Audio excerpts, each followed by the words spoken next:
अस्सलाम वालेकुम नाज़रीन, मैं आपको अपने चैनल में नई वीडियो के साथ खुशामदीद कहती हूँ। अगर आपने हमारे चैनल को सब्सक्राइब नहीं किया तो प्लीज़ हमारे चैनल को सब्सक्राइब करें, हमारी वीडियोस को लाइक करें और बेल के आइकन को दबाना मत भूलें। आज मैं आपसे जो वीडियो शेयर करने जा रही हूँ, इसमें मैं आपको छली यानी मकई के फ़वाइद बताऊँगी।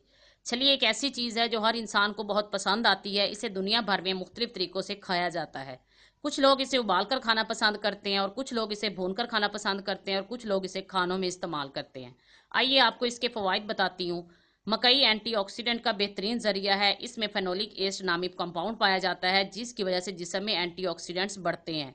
जिन अफराद को ज़ियाबतीस या ब्लड प्रेशर का मसला हो इन्हें मकई का इस्तेमाल ज़रूर करना चाहिए। इसमें मौजूद फोटोकेमिकल्स की वजह से खून में एतदाल रहने की वजह से ज़ियाबतीस कंट्रोल में रहती है और साथ ही ब्लड प्रेशर नहीं होता। इसमें ऐसे अज्जा पाए जाते हैं जो निज़ामी निज़ाम के लिए इंतहाई मुफीद होते हैं। इसे खाने से कब्ज़ दूर होने के साथ पेट ठीक रहता है। मकई में विटामिन बी की एक किस्म फोलेट पाई जाती है जिसकी वजह से खून में ऐसी चीज़ें पैदा नहीं होती जो दिल की बीमारी पैदा करे। जिन खानों में फोलेट पाया जाता है वो दिल की सेहत के लिए इंतहाई मुफीद होती है। अगर आप चाहते हैं कि वज़न कंट्रोल में रहे तो चावल खाने की बजाय मकई को इस्तेमाल करें। इससे मिलने वाली प्रोटीन की वजह से कुछ ही अरसे में आपका वज़न कम होने लगेगा। ऐसे खाने जिनमें फाइबर मौजूद हो वो जिस्म के लिए बहुत मुफीद होते हैं और मकई ऐसे ही खानों में से एक है।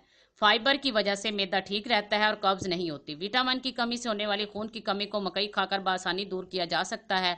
इसमें आयरन की वाफिर मिकदार पाई जाती है जो कि जिस्म को मजबूत बनाने में मदद देती है।